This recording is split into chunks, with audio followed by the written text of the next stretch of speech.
India वालों की value है। मैं जब ईरान में गया वो होटल वाला ने मुझसे पूछा है कि भाई कहाँ से आए, मैंने कहा पाकिस्तान। उन्होंने कहा no Pakistan India I love.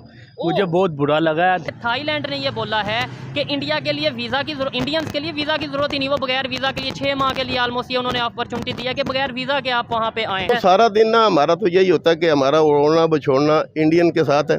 उनके ख्वाबों में हम ड्रामे देखते हैं, गाने सुनते हैं और सुबह होते ही हम नारा लगाते हैं कि इंडिया को ख़त्म कर देंगे। ये ना वो ख़त्म होगा ना हम ख़त्म होंगे। हमने भी रहना है, उन्होंने भी रहना है। आपसे वही तो बात कर रहा हूँ, आप जज्बाती होकर बात कर रहे हैं। मैं आपको कह रहा हूँ, आप अपना कंपेयर कर रहे हैं इंडिया के साथ। आप अपने आप को इंडिया के साथ कंपेयर नहीं करें। वो बहुत स्ट्रॉन्ग इकॉनमी है। आपकी जीडीपी कहाँ खड़ी हुई है, उनकी जीडीपी कहाँ पे है, उनकी बजटिंग कहाँ पे है, उनका ओवरऑल इन्फ्लेशन कहाँ पे है, हमारी इन्फ्लेशन का। हम उनके एज अ रेशो बात करें तो हम तो उनसे कम्पीट ही नहीं करते। हम अपने आप को कम्पीट करना, हम अफगानिस्तान में कम्पीट कर लें। कि मैंने बीएससी इंजीनियरिंग की तो हम गए थे थाईलैंड पढ़ने के लिए। हमारे जो दोस्त साथ थे वो कर्नाटका से थे, वो इंडियंस थे। तो हमें बड़ा हुआ ताज्जुब कि ये हमें पढ़ा रहे हैं तो ये हमसे ज़्यादा क्यों है। तो उसने बताया कि उसने बीएससी के बाद एमफिल एमएससी की, एमफिल किया और उसने पीएचडी की। उनके पास मौके हैं।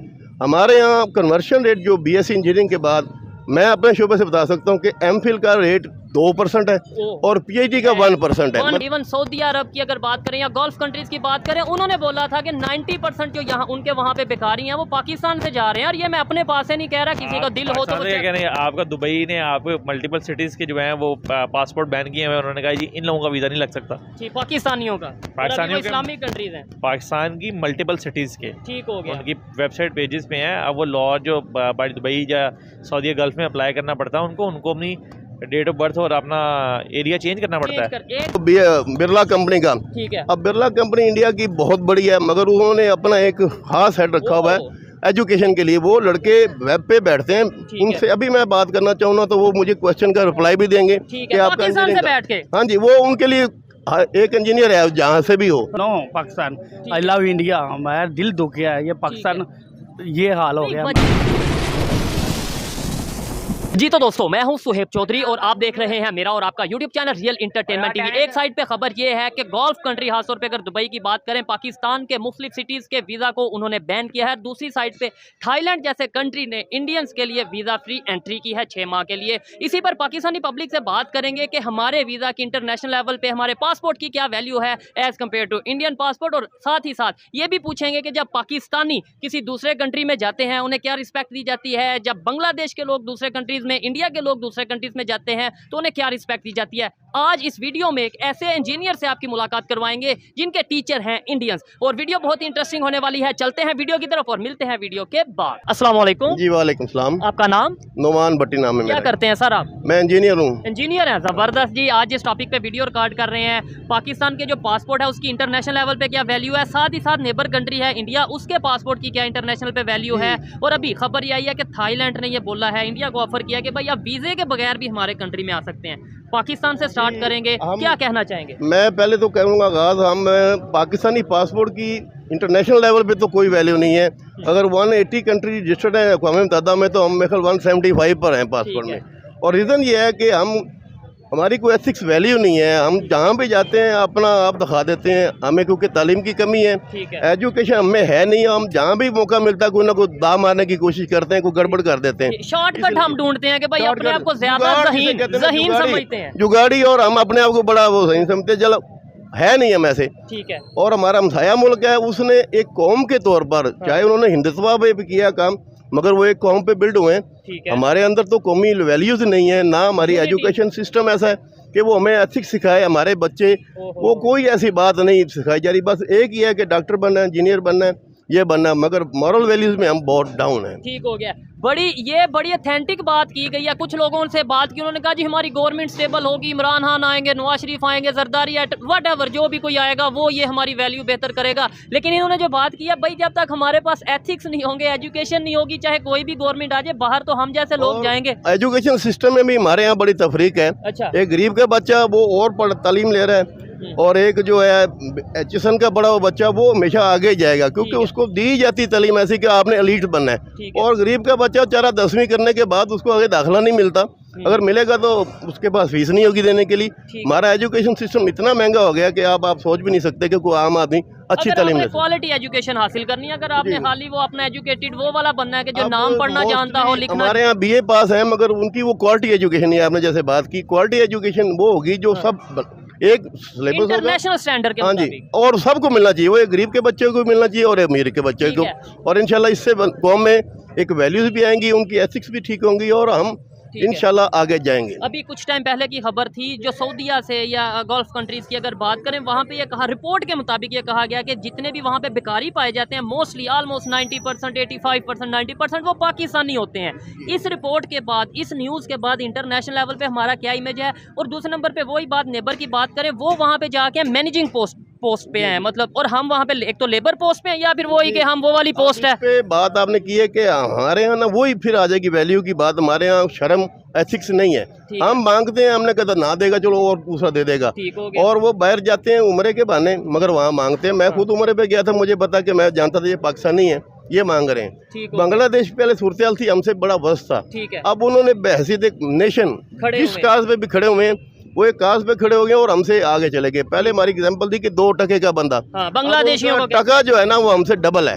अब ये देख लें सूरत हाल, पाकिस्तान से निकल के वो ज़्यादा बेहतर हो गए, जिनको हम कहते थे कि ये हमारे लिए। अच्छा, अगर इंडिया के पासपोर्ट वैल्यू की या ओवरऑल इंटरनेशनल लेवल पे उनकी वर्थ बढ़ी है एजुकेशन की वजह से, या कुछ लोग पाकिस्तान में ये कहते हैं भाई उनकी आबादी ज्यादा है, दुनिया उनके साथ बिजनेस करना चाहती है, इसलिए उन्हें जो फैसिलिटेट करती है, दुनिया कहती है कि इंडिया के साथ रिलेशन बेहतर हो जाए उनकी आबादी की मार्केट की वजह। मैं आपको बताता हूँ जी, उनकी एजुकेशन का म्यार ये है कि मैंने BSc इंजीनियरिंग की तो हम गए थे थाईलैंड पढ़ने के लिए। हमारे जो दोस्त साथ थे वो कर्नाटका से थे, वो इंडियंस थे। ठीक है।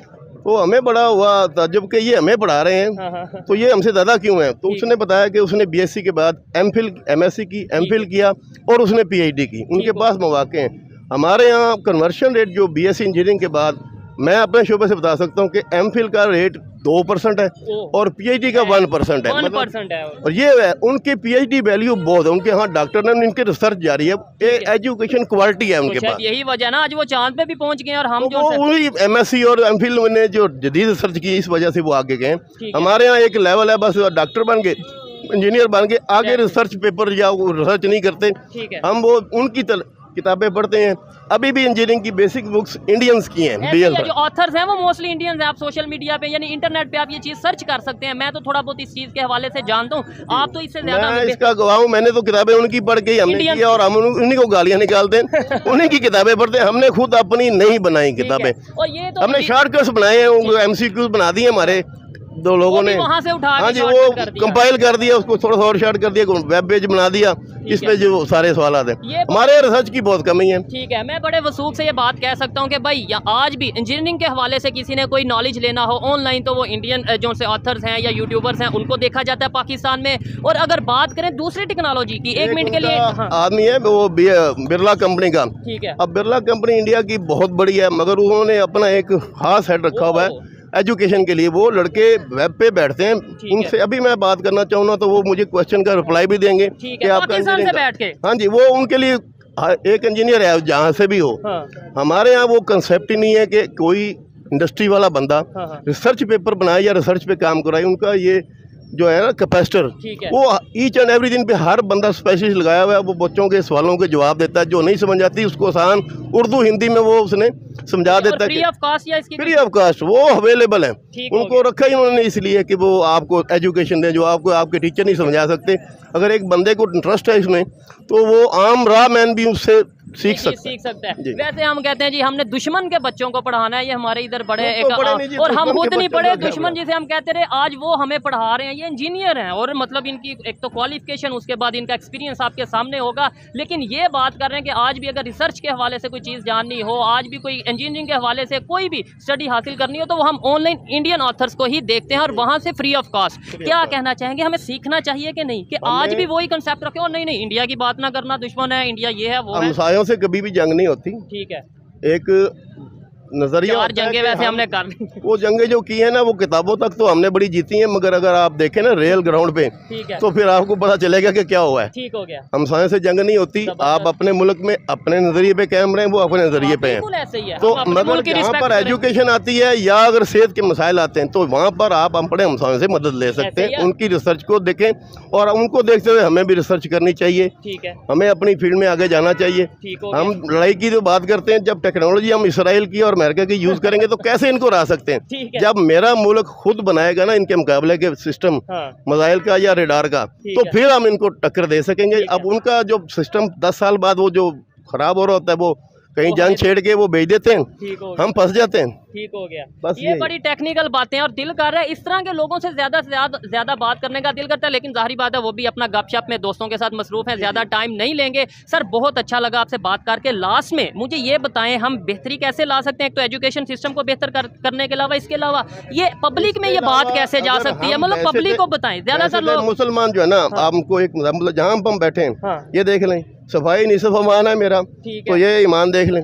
ये मेरे अल्लाह के नबी ने कहा मैं मुसलमान हूँ तो मैंने सफाई, अब मैं बाहर रहा हूँ तो उधर तो मेरे ये जूता कभी पॉलिश करने की जरूरत नहीं पड़ी थी। ठीक हो गया, आप जब जहाँ मर्जी फिर क्या है डस्ट आपका थी वैसे नहीं। बस डस्ट का सवाल नहीं पैदा होता जी, वो कहीं वो फूक नहीं फेंकते वहाँ पर। ठीक हो गया, अब हमने तो यहाँ ये जो पीछे आ रहा है उस पे है या जिस पे है, ठीक है, एक तो हम अपनी बेसिक तालीमात को भूल गए हैं, सफाई निसफ ईमान है, ठीक है, और जो मिलावट करे वो हम में शामिल नहीं। दोनों हर बंदा जो है ना उसने मक्का स्टोर मदीना स्टोर उम्रे कर रहा है और 2 नंबर चीजें बेच रहा ऐसे है। ही है। वैसे हम इस्लाम कहते पे हैं कायम दायम हो जाए, हाँ। इंशाल्लाह हम नहीं, कामयाब हो सर जाएंगे। वैसे हमारा ये नारा होता है कि हम जिहाद करने जा रहे हैं, इसराइल के खिलाफ करने जा रहे हैं, उसके खिलाफ करने जा रहे हैं। जहाद का मामला भी इन्होंने गलत इंटरफेयर किया हुआ है। जहाद हमारे आर्मी चीफ ने और हमारी गवर्नमेंट ने अनाउंस करना है, वो फौज रखी हुई है, और वो करें वो ना करें, करेंगे। हम कर देते हैं, हम हम इधर नहीं, रैलियों में ये- नारे लगा देते हैं, हम ये तलवारें बात पकड़। अब मजहबी आ जाएगी, हाँ, इसको मैं नहीं कहता। ठीक है, बहरहाल जहाद के लिए हमने फौज भर्ती की हुई है, वो करेगी, हम उनकी मदद कर देंगे। ठीक हो गया, जब असहाबा कराम का दौर था, जब वो स्टेब्लिश हो गए थे तो हजरत उमर ने मना कर दिया था किसी को भी, पब्लिक में आपने कोई- नहीं जाना, हाँ। मैंने फौज रख ली, वो ठीक करेगी। हो गया। तो हमारी फौज है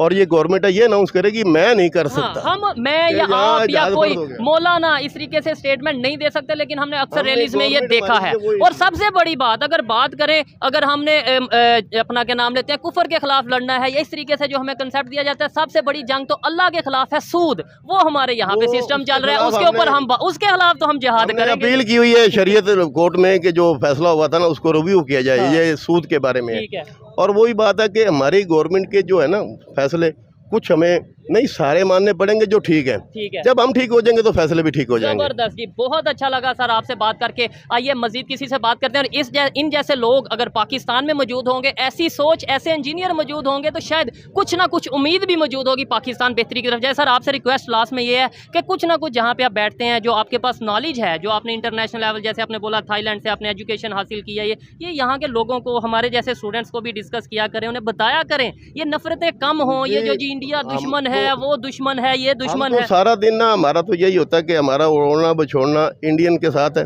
उनके ख्वाबों में हम ड्रामे देखते हैं, हाँ। गाने सुनते हैं और सुबह होते ही हम नारा लगाते हैं कि इंडिया को खत्म कर देंगे। ये ना वो खत्म होगा ना हम खत्म होंगे। हाँ। हमने भी रहना है, उन्होंने भी रहना है। बस हम अपने आप को मजबूत करें, अपनी एजुकेशन सिस्टम को मजबूत करें, अपनी वैल्यूज को रखें कायम दायम।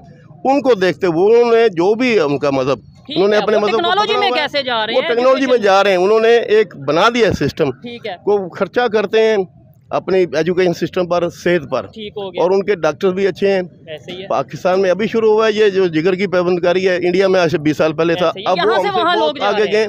अब वो बहुत आगे चले गए। क्योंकि हमारे डॉक्टर बड़े स्किलफुल हैं, जो स्किलफुल हैं वो अमेरिका ले लेता है या ठीक हो।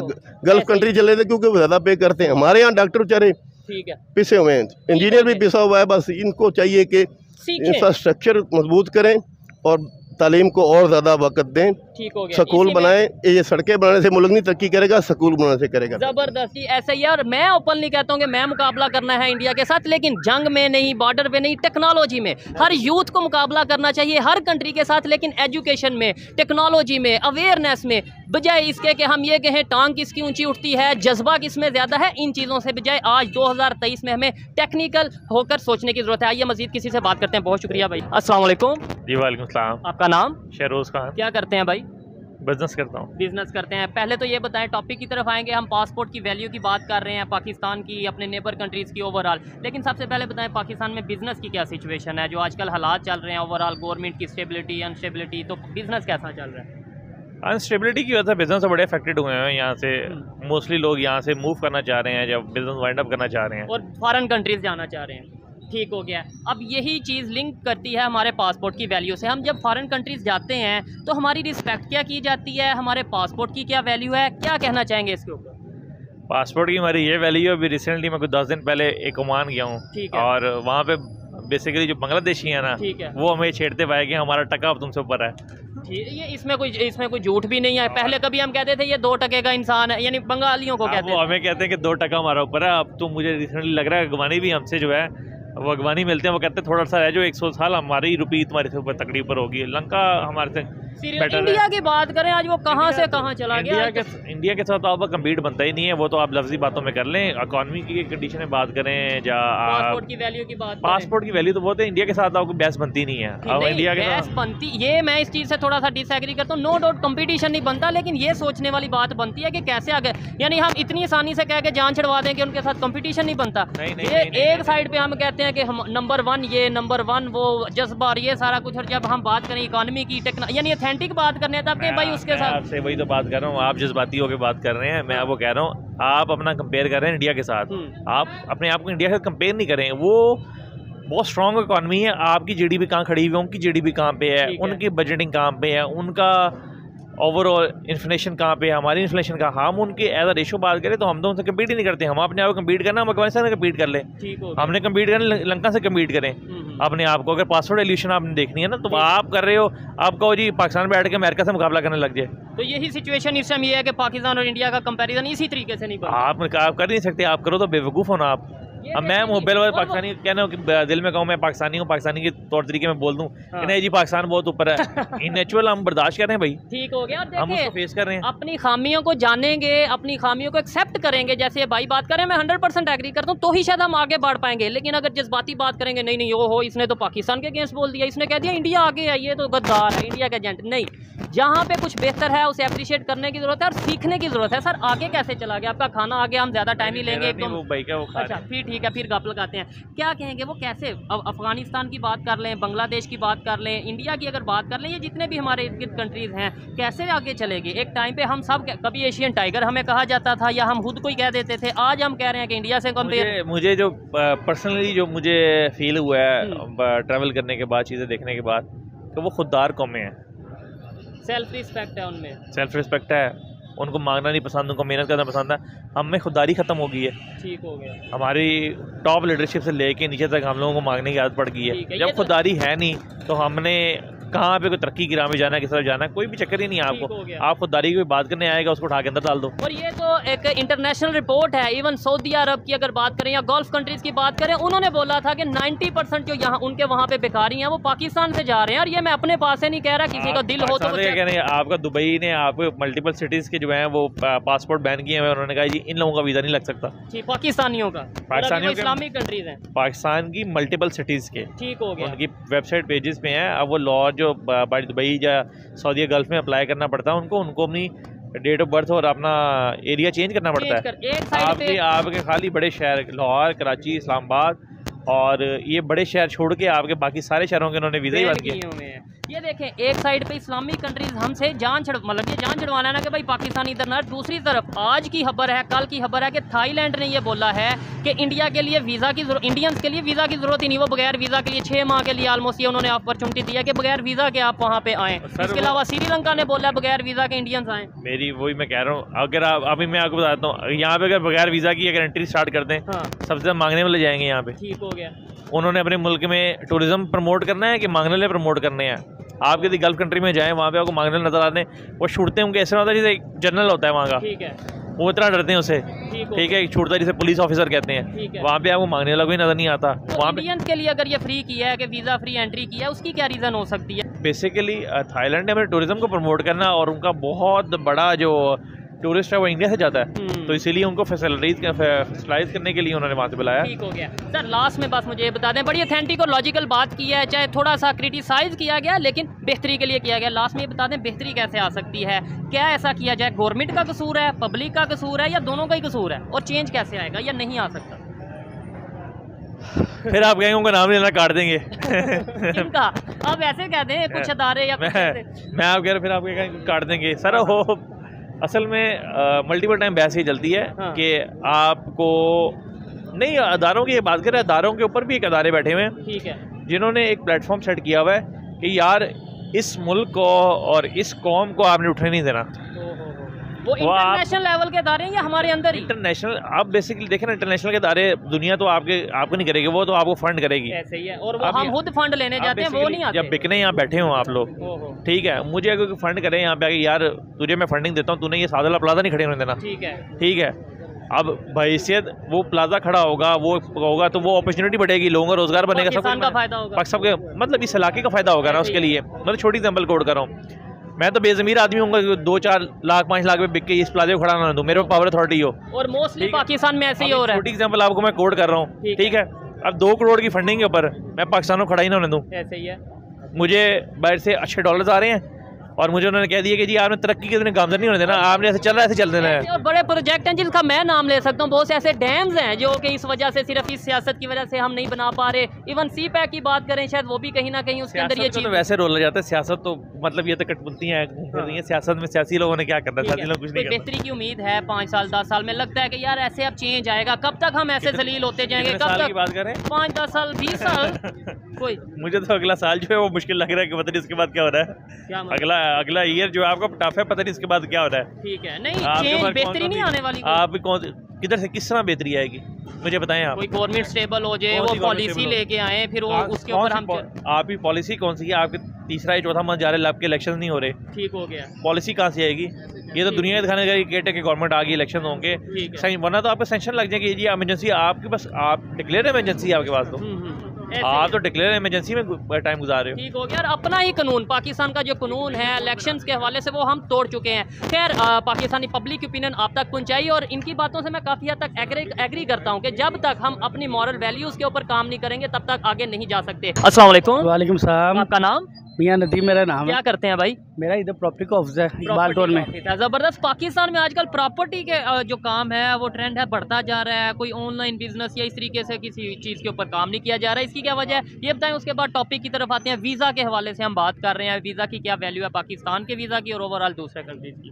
अलबत्ता प्रॉपर्टी का इधर जो सा रूज था वो अल्हम्दुलिल्लाह इमरान खान की हुकूमत में आया, बहुत अच्छा रूज आया है। ठीक है। उसके बाद तो अब तो हम पंजाबी में कहते हैं बेड़ा गर्क हो गया, अभी प्रॉपर्टी भी डाउन। हाँ, प्रॉपर्टी भी बढ़ गई है। ठीक हो गया। मुझे बताएं कभी इत्तेफाक हुआ है कि पाकिस्तान से बाहर किसी दूसरे कंट्री में जाने का? अल्हम्दुलिल्लाह मैं ईरान गया हूँ। ठीक है, उधर होकर आया हूँ। इसके अलावा फिर दुबई गया हूँ, उधर होकर आया हूँ। ठीक है। दुबई की अगर बात करें, वहाँ पे पाकिस्तानी भी मौजूद होते हैं, दुनिया के दूसरे कंट्रीज के, इंडिया के लोग भी मौजूद होते हैं। क्या हमारे पासपोर्ट की क्या वहाँ वैल्यू है? इंडिया वालों की वैल्यू है। मैं जब ईरान में गया हूँ, होटल वाला ने मुझसे पूछा है कि भाई कहाँ से आए, मैंने कहा पाकिस्तान से। उन्होंने कहा no Pakistan India I love.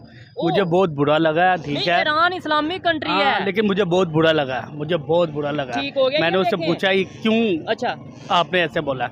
उन्होंने कहा नहीं Pakistani no India I love. नहीं, उसकी वजह क्या है? मतलब मैंने पूछा है, उन्होंने बस इतना। मैं बताता हूँ उसकी वजह क्या है कि हम जहाँ पे भी जाते हैं, ये मैं गलत भी हो सकता हूँ, लेकिन मेरे ख्याल से पाकिस्तानी जहाँ पे भी जाएंगे वो शॉर्टकट काम करने की कोशिश करेंगे कि जल्दी में हम अर्निंग करें या पैसा करें, चाहे उसके लिए हमें फ्रॉड करना पड़े, किसी के ट्रस्ट के साथ खेलना। होटल वालों ने मुझे खुद, जो मैंने होटल लिया था, ये मैंने तेहरान में तेहरान पहले मशहद गया हूँ, उधर मैंने होटल लिया था, मेरे पास अभी भी कार्ड मौजूद होगा। इसके अलावा फिर मैं तेहरान गया हूँ, उधर से तकरीबन 22 घंटे की मुसाफरत में गया हूँ। मैंने कहा शायद उधर यार उधर कोई रिस्पेक्ट हो हमारी। नहीं, उधर भी वो उन्होंने बोला, उन्होंने कहा no Pakistan I love India. हमारा दिल दुख गया है, ये पाकिस्तान ये हाल हो गया। वजह क्या है? और अभी खबर, आज की खबर ये है, कि कई ऐसे कंट्रीज हैं, इवन थाईलैंड की बात करें, वो इंडियन को कह रहे हैं कि आप बगैर वीज़े के अपने हमारे कंट्री में आ सकते हो, थाईलैंड में आ सकते हो। हमें जहाँ पे हम जाएं, हमें तो सबसे पहले कपड़े उतरवाते हैं, हमारे प्राइम मिनिस्टर को लाइन में खड़ा करते हैं और फिर जाके, मतलब इतनी फ़र्क कहाँ पे आ गया? हमारी गलती है, हमारी गवर्नमेंट की गलती है, गलती किसकी है? जब गवर्नमेंट ने ही, आप तो देख रहे हो ऑलरेडी रीज़न, जब गवर्नमेंट ही हमें लूट रही है, ठीक है अवाम को गवर्नमेंट लूट रही है। अभी के गवर्नमेंट बाहर की कंट्रियों में चले जाओ, उधर जो गवर्नमेंट है वो गरीब है, वो अमीर है, तो अवाम गरीब है, इधर तो अवाम अमीर है, गवर्नमेंट गरीब है। लेकिन वो जो हमारे हुक्मरान है वो तो माशाल्लाह बहुत ही हाई लेवल पर, आपको पता है, अमीर है। वो हमारा कोई गरीबों का सोचेंगे तो जारी बात है ये मुल्क चलेगा, ऐसा तो नहीं ये मुल्क चल सकता। एक चीज़ मैं भी क्लियर करता चलूँ कि मुझे भी यही मेरा एक आइडिया था कि भाई इस्लामिक कंट्रीज़ में खास तौर पे पाकिस्तानियों की रिस्पेक्ट होगी, खास तौर पे कि ईरान नेबर कंट्री है। लेकिन जैसे उन्होंने बताया कि भाई उनका ये कहना है कि हम पाकिस्तानियों को उस तरीके से ट्रस्ट नहीं करते, वो लव इंडियंस इस तरीके से उन्होंने बोला है। तो क्या वजह आपके ख्याल से, उन्होंने तो रीज़न बताई या नहीं, आपके ख्याल से क्या वजह हो सकती है? इंडिया की रिस्पेक्ट की जा रही है, उनके वीज़े की रिस्पेक्ट की जा रही, पासपोर्ट की रिस्पेक्ट की जा रही है। भाई इसकी वजह यही है कि ज़ाहिरी बात है, वो हम तो इधर जो हमें कोई थोड़ी बहुत अगर ये चीज़ गरीबों को मिल जाते, जंजले वालों को, दरकान वालों को, ये कहते हैं भाई वो हम खा लें। तो आपने थोड़े दिन पहले मैंने देखा वो यूट्यूब पर, वो काफ़ी साल हो गए हैं, वो इतने हज़ारों के हिसाब से बोरियां पड़ी हुई हैं जो ज़ुकात वगैरह लोगों को देनी थी सरकार को, ऊपर लिखा हुआ है हुकूमत पाक, उनको दी नहीं उन्होंने। ये सिंध का वाक़या है, ये आपने भी शायद सुना होगा।